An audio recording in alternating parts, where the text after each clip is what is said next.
Amen. Ce matin, j'ai un très bon message pour toi et qui te fera beaucoup de bien, qui nous fera beaucoup de bien. Amen. Amen. Nous allons prendre nos Bibles, nous sommes dans Luc 14, à partir du verset 12 à 14.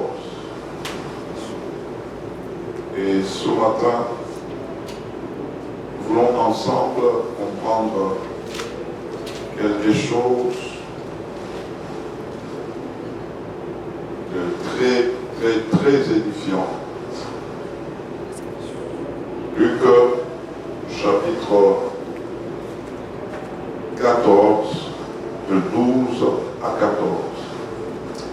Est-ce qu'on peut lire tous ensemble?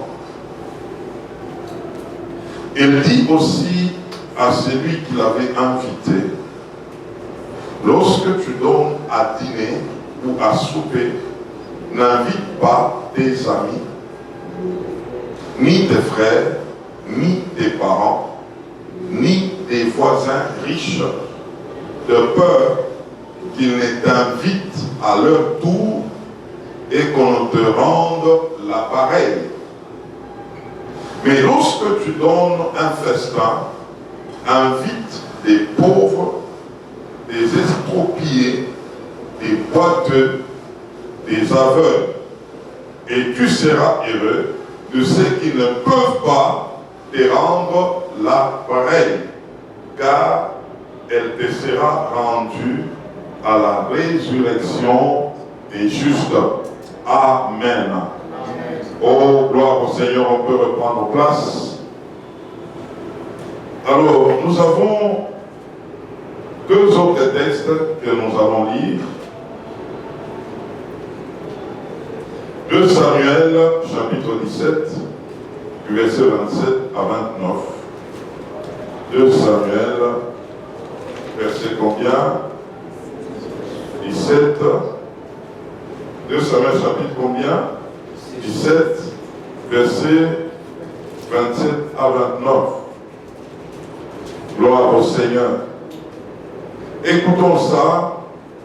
Lorsque David fut arrivé à Manaïm, Jobié, fils de Nachar, de Rabat, le fils d'Amon, Maki, fils d'Amiel, de Lodébar, et Barzilai, le Galadite, de Rogelim, apportèrent de lit, de bassins, de vases de terre, du froment et de l'orge, de la farine, du grain rôti, de fer, de lentilles, de pois de rôti, du miel, de la crème, des brebis et des fromages de vache. Ils apportèrent ces choses à David et au peuple qui était avec lui, afin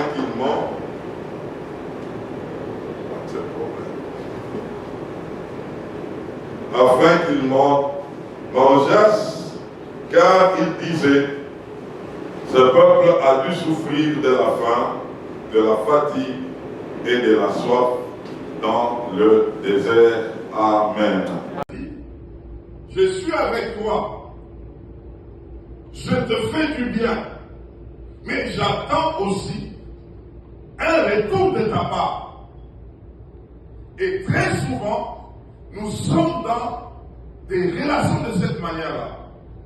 Mais en ce qui concerne le royaume de Dieu, Dieu veut que quand tu peux faire du bien à quelqu'un, que la personne soit incapable de te rendre ce bien-là. C'est comme ça que tu seras récompensé lorsque le Seigneur reviendra.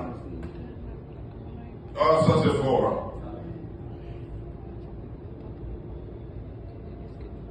Alors, nous voulons comprendre cette introduction avec l'histoire que nous venons de suivre de David. Nous avons vu que cet homme de David, il était en problème, il fuyait quelqu'un qui voulait les tuer. C'était le roi Saül. David avait la promesse de la royauté. Mais pendant qu'il n'était pas encore roi, David fuyait l'homme qui voulait les tuer. Mais il se fait que pendant qu'il fuyait, il y a eu un groupe de gens qui sont venus pour s'allier à David. Nous avons vu en veillée, ils étaient à combien? À 400. 400 personnes. Et ces personnes-là, c'était un groupe de gens bizarres. Il y avait des gens qui étaient endettés. Il y avait des gens qui étaient en détresse. Il y avait des gens qui avaient des problèmes. Il y avait des gens qui étaient frustrés. C'était des gens de rien. Ils sont venus pour s'attacher à David. Mais ce n'était pas facile. Jusqu'à ce que David commençait à galérer avec ces gens. Vous allez vous rappeler l'histoire de ce qui s'était passé avec le riche Nabal, chez qui David avait demandé de l'aide pour sa troupe et on l'avait même méprisé. On ne pouvait pas lui donner de l'aide. Et qu'est-ce qui s'est passé? David était dans la colère, il voulait tuer cet homme. Mais ici, nous retrouvons un monsieur, Barzillai. On nous dit qu'il était fort riche. Il croise David avec son peuple, près de 400 personnes. David en détresse. David ne savait rien faire pour ce peuple-là. Il était incapable de les nourrir, incapable de les aider, mais il croise un homme qui était en mesure de nourrir près de 400 personnes. Et cet homme les avait entretenus pendant tout ce temps qu'ils étaient auprès de lui. Alors, David en détresse, mais il a trouvé faveur à un monsieur qui les avait entretenus. Maintenant, pendant qu'ils évoluaient, les choses ont changé. David devrait retourner maintenant pour accéder à la royauté. Suivez-moi très bien.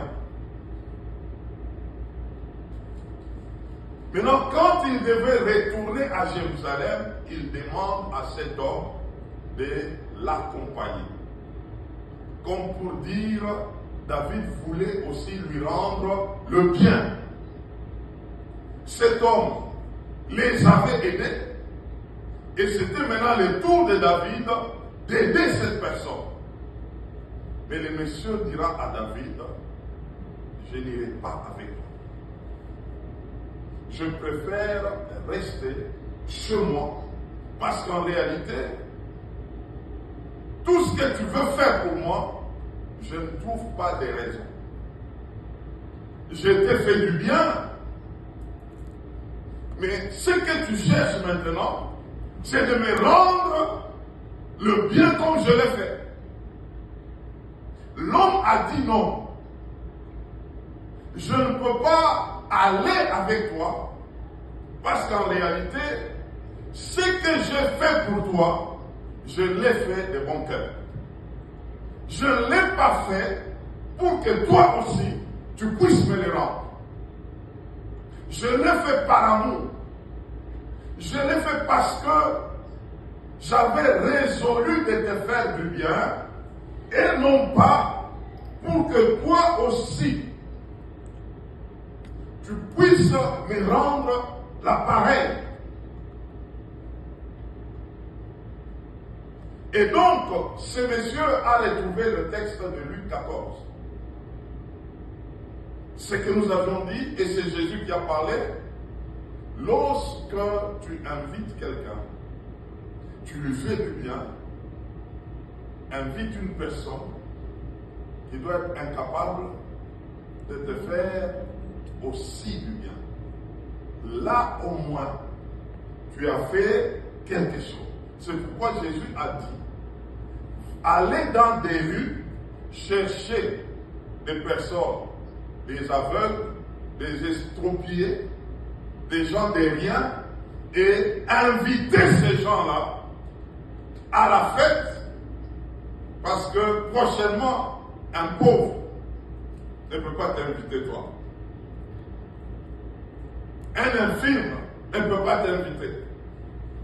Mais si toi tu le fais, tu as fait quelque chose parce que ce que tu as fait à cet homme, l'homme-là ne peut pas te le rendre, mais Dieu te le rendra. Amen. Alléluia. Alors, j'aimerais qu'on comprenne quelque chose ce matin. Vous savez, lorsque tu évangélises une personne et que cette personne se tourne à Christ, tu viens de faire quelque chose que la personne ne fera jamais pour toi. Alors, j'aimerais que tu comprennes ça. Je reprends encore. Lorsque tu amènes quelqu'un à Christ, il devient enfant de Dieu. Cette personne, tout ce qu'elle peut faire pour toi, ça ne peut jamais égaler ce que toi tu as fait. Et donc ça rejoint cette parole. Jésus a voulu dire, posez des actes que si vous les posez, les autres qui vont en bénéficier, qu'ils soient incapables de vous le rendre. Tout ce que tu peux faire dans ce monde pour que quelqu'un ne puisse pas te rendre, c'est l'amener au Seigneur Jésus-Christ. Vous savez, tu peux aider quelqu'un aujourd'hui avec de l'argent. Plus tard, il peut même t'aider plus que toi. Tu peux soutenir quelqu'un aujourd'hui, tu ne connais pas ce que deviendra la personne. Mais laisse-moi te dire, quand tu amènes quelqu'un au salut, parce que toi tu as déjà les saluts, la personne ne peut pas te rendre les saluts. Tu avais déjà les saluts. Tout ce que la personne peut te rendre après les saluts ne peut jamais égaler les saluts. Ah, j'aimerais que tu comprennes. Cette parole, elle est profonde. J'ai compris quelque chose. Et c'est pourquoi j'aimerais te partager cela. Nous vivons dans un monde où tout ce que nous cherchons avec des gens, que ce soit en relation, que ce soit en deal, nous choisissons des personnes pour dire, si je dois m'allier à telle personne, il faut que la personne aussi me rende quelque chose. Vrai ou faux? Oui. Comment je peux vivre avec quelqu'un? Il n'y a que moi qui donne, il n'y a que moi qui fais, il n'y a que... Ça c'est l'entendement du monde, ça se passe comme ça. Mais Jésus veut nous amener à comprendre. Il y a des choses. Dès que tu as rendu à quelqu'un, cette personne ne peut jamais te le rendre. Je veux te dire ce matin, les milliards ne peuvent jamais égaler à un salut. Amen. Tout ce que les hommes de ce monde peuvent faire pour toi, s'ils le font par rapport au monde, ils n'ont rien fait. Parce que un jour, tu peux aussi faire. Mais si quelqu'un peut amener une vie de l'enfer vers l'éternité, tu as fait quelque chose. Et ce que tu as fait, personne ne peut te le rendre. Et donc, comprenons qu'il y a des actes que nous pouvons poser. Ces actes-là nous amènent à être récompensés dans l'éternité. Et toi, tu l'as posé sur la terre. Et c'est ce que Jésus voulait nous dire par cette parole. dit ne faites pas des choses aux gens qui en retour, ils peuvent le faire aussi. Même plus que ce que vous avez fait. Mais faites des choses aux gens lorsque cela est fait. Cette personne-là, quoi qu'elle fasse, ça ne peut pas égaler à ce que toi tu as fait. C'est amener cette personne au salut. J'aimerais que tu dises à ton voisin, les saluts coûtent trop cher. Les saluts coûtent trop cher.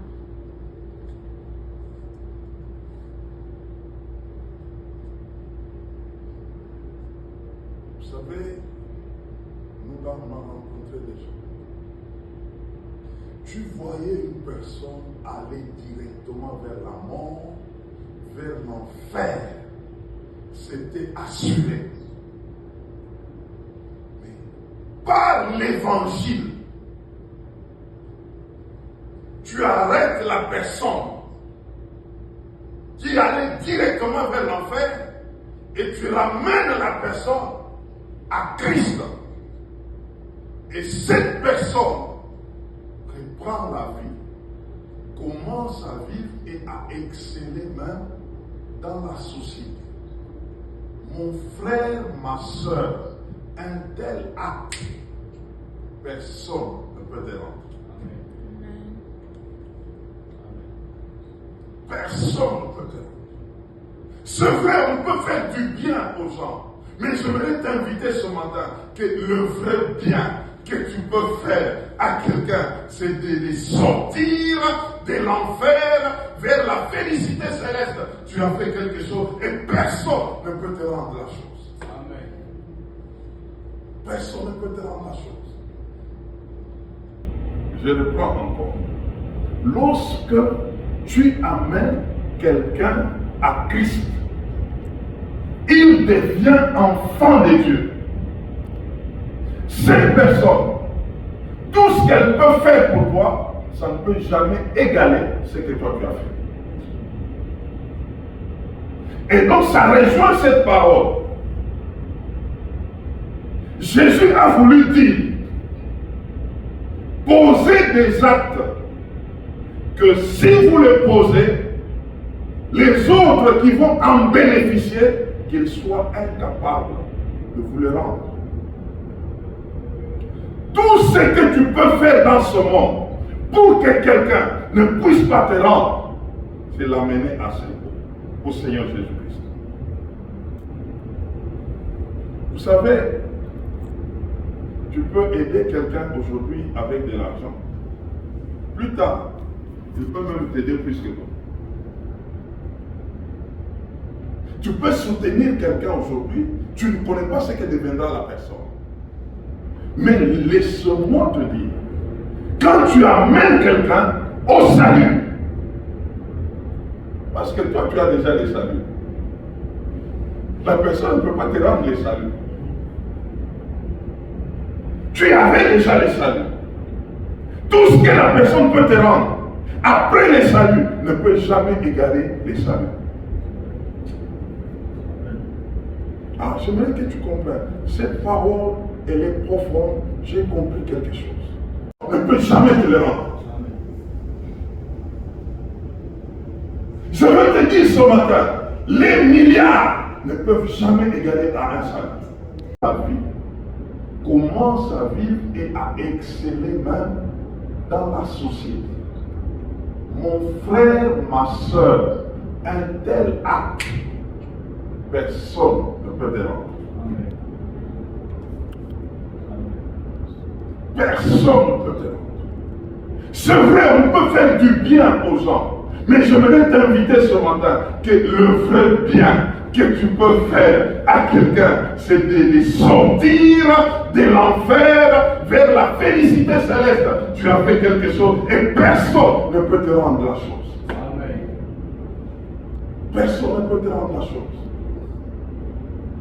Et quand j'ai compris ces choses, j'ai compris la parole de Paul qui dit, nous sommes apparemment comme pauvres, mais nous enrichissons plusieurs.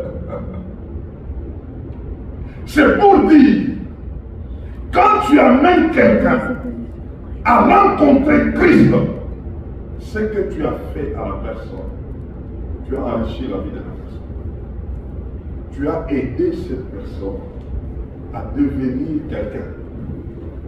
Parce qu'en réalité, c'était une personne morte. Et si nous les comprenons, nous allons commencer à rechercher, à amener des personnes de la mort à la vie.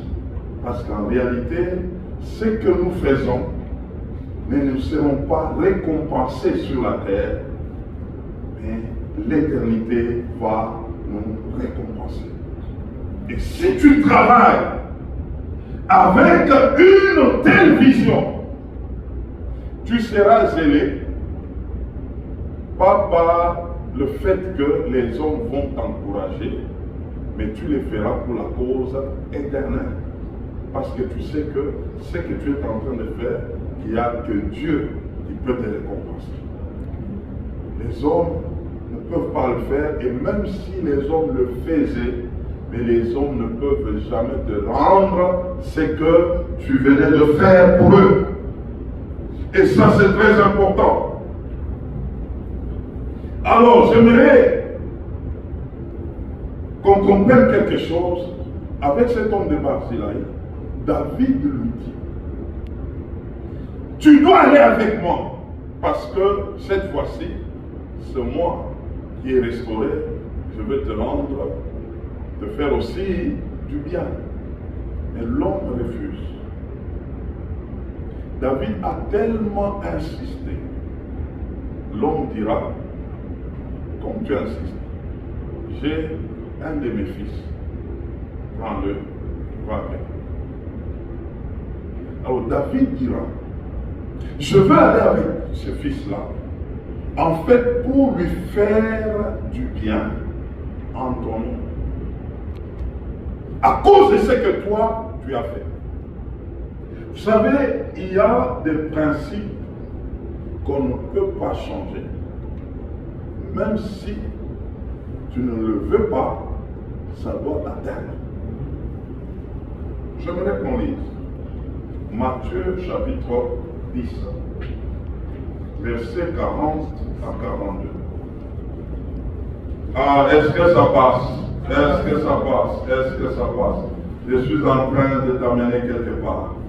Matthieu chapitre 10, versets 40 à 42. Écoutons ça. Celui qui vous reçoit, me reçoit.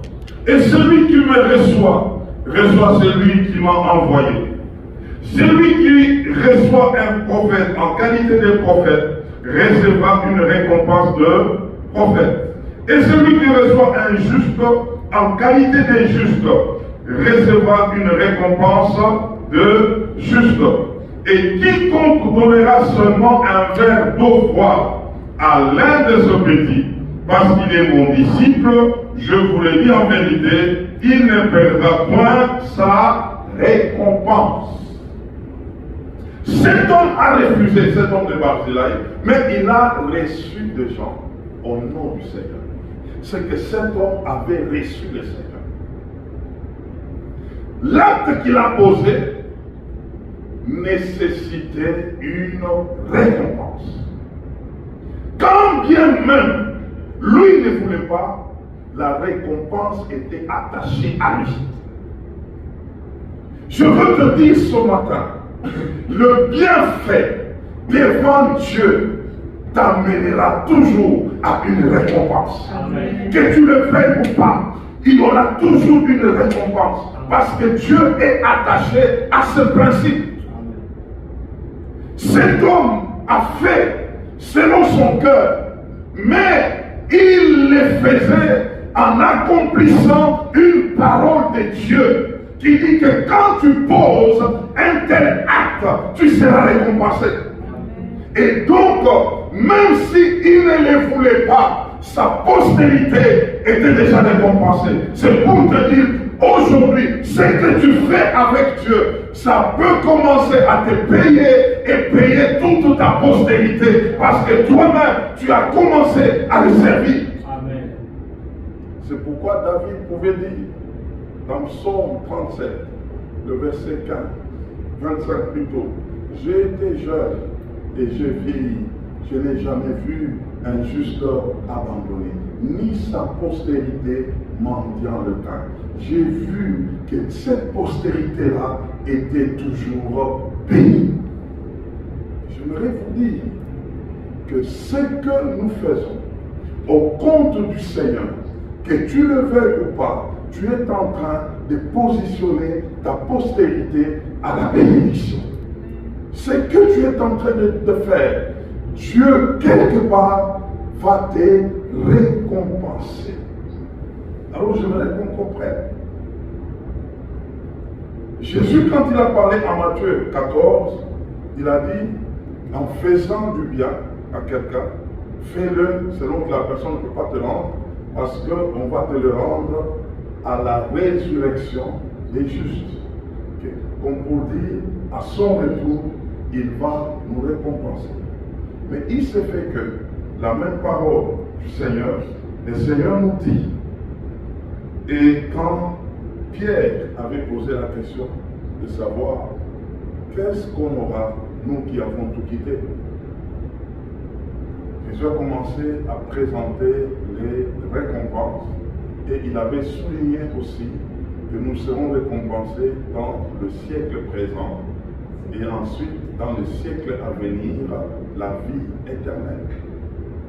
Cet homme qui a refusé la récompense d'un homme, mais dans la vie présente, il avait bénéficié par son fils.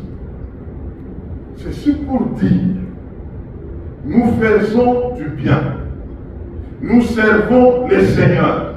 Le Seigneur prendra soin de toi en partant de ce siècle. Et ensuite, dans le siècle à venir, la vie éternelle. Et dans l'éternité, nous serons récompensés. Amen. Alors, j'aimerais qu'on comprenne quelque chose ensemble. Mon frère, ma soeur, nous ne serons pas récompensés de la même manière. Et ça, c'est important, nous devons les connaître.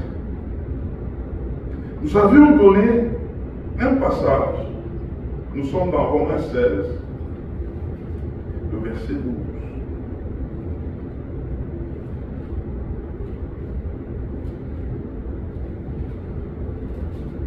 Vous savez, lorsqu'on ignore ces choses, il y a des choses que nous pouvons rater. Romains 16, le verset 12. Et ce texte, c'est une conclusion de ce livre de Paul aux Romains. Dans Romains 16, le verset 12, qu'est-ce qu'on nous dit? Est-ce que nous sommes là? Retrouve la parole. Saluez Tryphène et Tryphose, qui travaillent pour les Seigneurs, point. Ok, nous sommes là? Alors, la suite, qu'est-ce qu'on nous dit là? Saluez Perside, la bien-aimée, qui a beaucoup travaillé pour les Seigneurs. Qui a compris quelque chose là-bas? Il y a une différence. On a présenté deux personnes qui ont servi les Seigneurs. Et on a présenté une autre personne qui a beaucoup travaillé. Les récompenses ne seront pas les mêmes. Ceux qui ont travaillé, ils auront leurs récompenses. Ceux qui ont beaucoup travaillé, ils auront leurs récompenses. Dans l'éternité, nous ne serons pas récompensés de la même manière.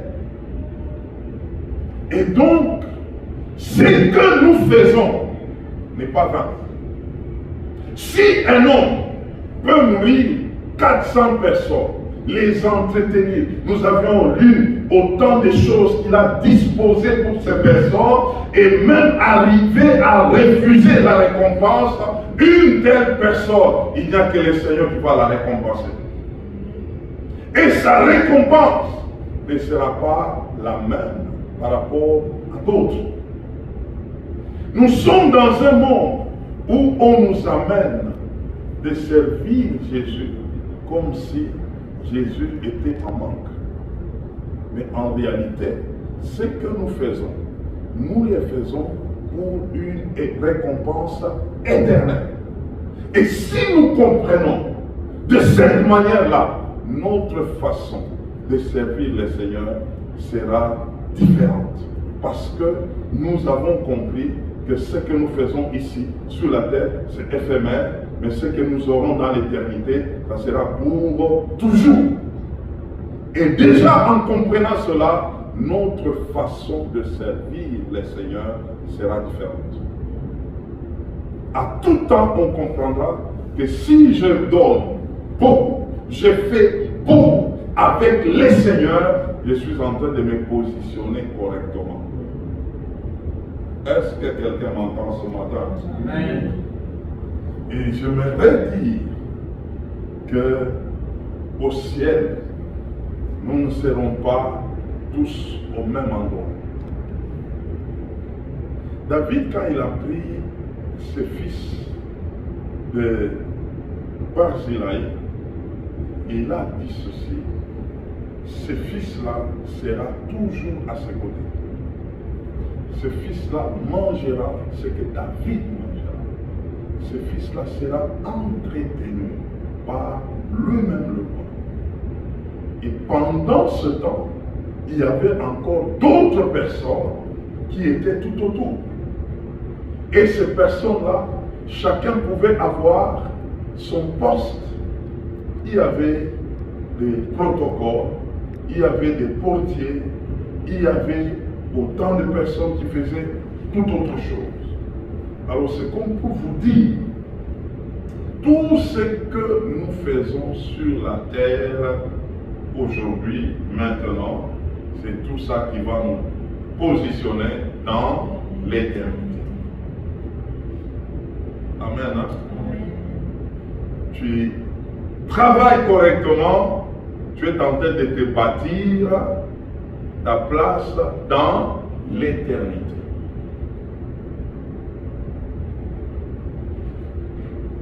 J'avais donné un témoignage d'une dame. Cette dame, pendant qu'elle vivait, elle était très occupée. Elle avait beaucoup de biens, beaucoup d'affaires. Elle était enfant de Dieu. Mais cette dame n'avait pas du temps pour le Seigneur, mais elle avait du temps pour ses affaires. Alors, ce fait que elle a vécu sur la terre, elle devait passer de l'autre côté. Donc, passer par la mort, bien sûr. Maintenant, pendant qu'elle se retrouve de l'autre côté, on vient la recevoir. La personne qui reçoit la dame commence à l'amener là où elle devrait être pour l'éternité. Mais on est en train de passer avec elle dans des endroits où elle regarde, elle admire. Dit, mais ici, c'est chez qui? Il dit, non, c'est pour d'autres personnes, mais ce n'est pas chez toi. Toi, on y va, je vais t'amener là où tu seras. On conduit la dame jusqu'à ce qu'elle se retrouve maintenant, c'était des grandes salles. Et dans la salle, il y avait comme des portes. C'était comme des dortoirs. Et il y avait des noms de gens. Et pendant qu'on l'a amené, on se retrouve sur une porte, il y avait son nom. Et bon, chez toi, c'est ici. Et dans ce dortoir-là, il y a seulement de petits lits. Donc c'est comme un endroit vraiment intime, petit lit, et tu peux entrer là. Il y avait d'autres comme ça. Et là, il s'est tourné et dit, mais moi j'ai laissé autant de choses je ne vivais pas dans un tel endroit. Et on lui dit, mais ici pour l'éternité, ta place est là. Mais comment? Parce qu'en fait, tu n'avais pas du temps pour le Seigneur, tu avais du temps pour toi. Tu faisais tes propres affaires, mais tu ne faisais pas les affaires du Seigneur. Elle était tellement choquée, mais c'est là qu'elle devait passer toute son éternité. Mais bien aimé, ces choses sont vraies. Maintenant, elle s'est dit, elle était troublée. On a fait voir l'image d'une de ses servantes. Lorsqu'elle était dans le monde, elle avait beaucoup de servantes. Maintenant, on lui présente une de ses servantes. Elle était quelque part dans une maison meublée, bien bâtie. Elle regarde, elle la retrouve, elle dit, mais ça c'est ma servante. Elle était à mon service. Mais là où elle se trouve, c'est où là? Là, c'est chez elle. Elle habite là-bas. Mais moi, j'habite dans un dortoir. Je dis oui. Elle avait du temps pour servir. Pendant qu'elle vivait, elle était en train de bâtir son éternité dans sa manière de travailler. Et c'est comme ça que sa récompense est à ce niveau-là. La dame a compris, mais c'était déjà trop tard.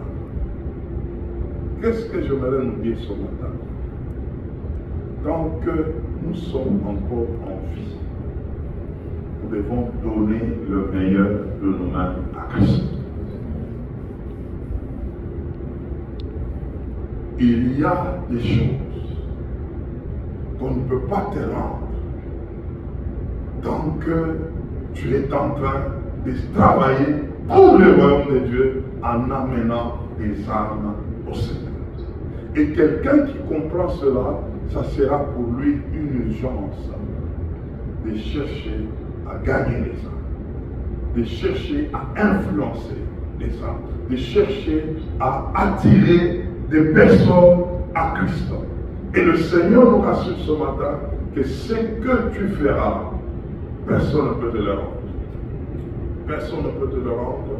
Tu as fait quelque chose qu'on ne peut pas quantifier en termes d'argent, en termes de biens, mais la chose a de l'impact sur le plan spirituel et éternel. Vivons dans cette dimension-là, de cette manière-là. Quand tu poses un acte sur la terre, que ça puisse avoir un impact dans l'éternité. Là, tu as compris la vie. Est-ce qu'on peut prier?